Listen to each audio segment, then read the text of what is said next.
capital não. Grandes metrópoles como São Paulo e Rio, você tem uma taxa de desemprego e um desespero, especialmente dos mais novos, em arrumar um emprego enorme.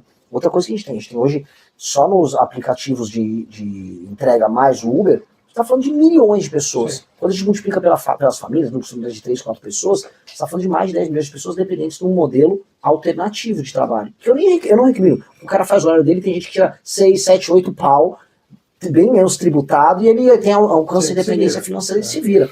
Mas falar que esse é um país que está pujante em termos econômicos ou que ele está entrando em emprego não é verdade. Tem um ponto que, assim, nós não temos como comemorar pleno emprego quando a política do governo passa a ser entregar gás e energia elétrica. Tem algo disfuncional nesse número.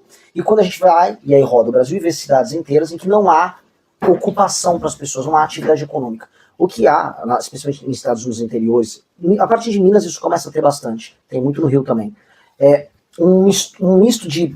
Você chega num núcleo familiar, numa cidade de baixa atividade econômica, cidade ela que depende de recursos criados pelo governo federal, a avó tem uma aposentadoria, o avô, se está vivo, tem uma aposentadoria, aí a mãe faz um bico, faz um bolo para forma, um salgado aqui e ali, tem um Bolsa Família eventualmente, o rapaz tem um Bolsa Família, mas tenta arrumar um emprego com o prefeito, ou faz um bico para alguém. São bicos de sobrevivência mais assistência governamental, fazendo, vamos dizer, aquele bolo, aquela massa de recursos que banca aquele núcleo familiar. Cara, milhões de famílias vivem assim no Brasil. Porque não é que o cara é totalmente dependente do Estado, ele só vive no Bolsa Família, não é. As pessoas não ficam paradas o dia inteiro, mas elas também não estão empregadas. E elas também não entram na estatística. Sim. Renan, o que aconteceu com o Brasil? Eu sou de uma geração, né, que hoje está na faixa dos 60 anos, que lá quando tinha 18, 20 anos, diziam pra gente, o Brasil é o país do futuro. Sim. O futuro não chega no Brasil, cara. O que acontece? Qual é a visão de vocês em relação a isso? Só para complementar, por exemplo, há 30 anos, alguns países como China, Coreia e a própria Índia estavam numa situação muito ruim. E economicamente eles evoluíram muito mais do que a gente nesse período. Uhum. Tá? O que emperra?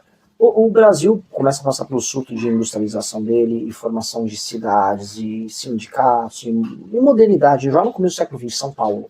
São Paulo foi isso, muito. E por isso São Paulo virou o motor da economia brasileira. Anos 40, né? Mas antes, cara, você vai pegar os imigrantes, teve um período dos anos 10 e 20, se falava mais italiano do que português em São Paulo, sim. E a maior parte das empresas eram formadas por italiano, um alemão aqui, japonês.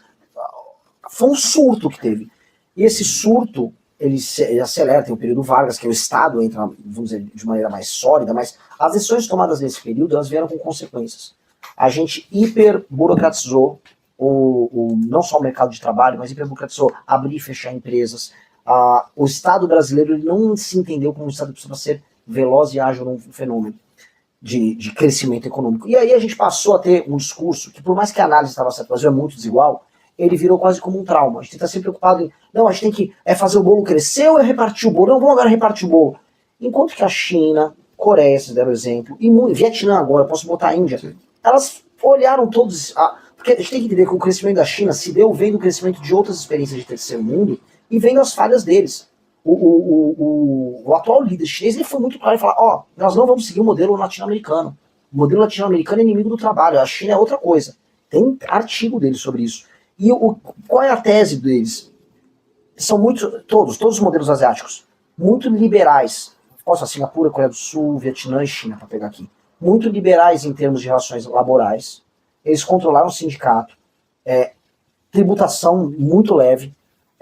Estímulo aberto ao crescimento econômico, participação do Estado em alguns setores. E eles mantiveram isso, fizeram arroxo salarial por bastante tempo, criaram uma espécie de uma competição, um dumping trabalhista ali, inclusive fizeram dumping com a própria moeda em muitos termos, desenvolveram e aí largaram de ser trouxa, começaram a investir em tecnologia no processo, e agora todos eles dominam e estão no grande jogo junto com os Estados Unidos. Coreia do Sul está no grande jogo, China tá, e daqui 20 anos a gente vai falar que o Vietnã vai estar em alguns setores e Índia também. Isso é um fato dado. Nós não tivemos essa mentalidade.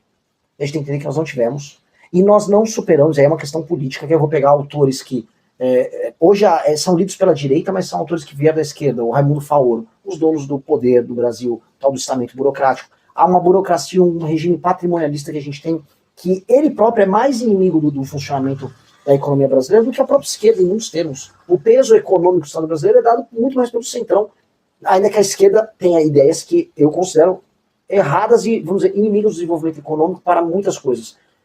Essas decisões erradas e o fato do Brasil não ter vencido as suas estruturas arcaicas, ou seja, ele é uma mistura de passado, presente e futuro, o tempo todo, faz com que a gente nunca nem colapse, nem cresça. Então a gente está sempre em stand-by. O Brasil é um país em stand-by. Então o Brasil, ele é medieval nas classes políticas dele, especialmente as oligarquias do Nordeste, ainda que no Paraná tem um monte dessas também. Mas ele tem, sei lá, startups de alta tecnologia na Faria Lima e em Recife. Coisas incríveis sendo produzidas. O agro mais competitivo do mundo, mais fome em alguns lugares. É isso, a gente é passado, presente e futuro. Ao mesmo tempo, isso não é uma notícia boa. E enquanto os outros simplesmente botaram o pé no acelerador e foram embora. Ok, vamos imaginar que o Missão vença as eleições. Uhum. Qual é a proposta de vocês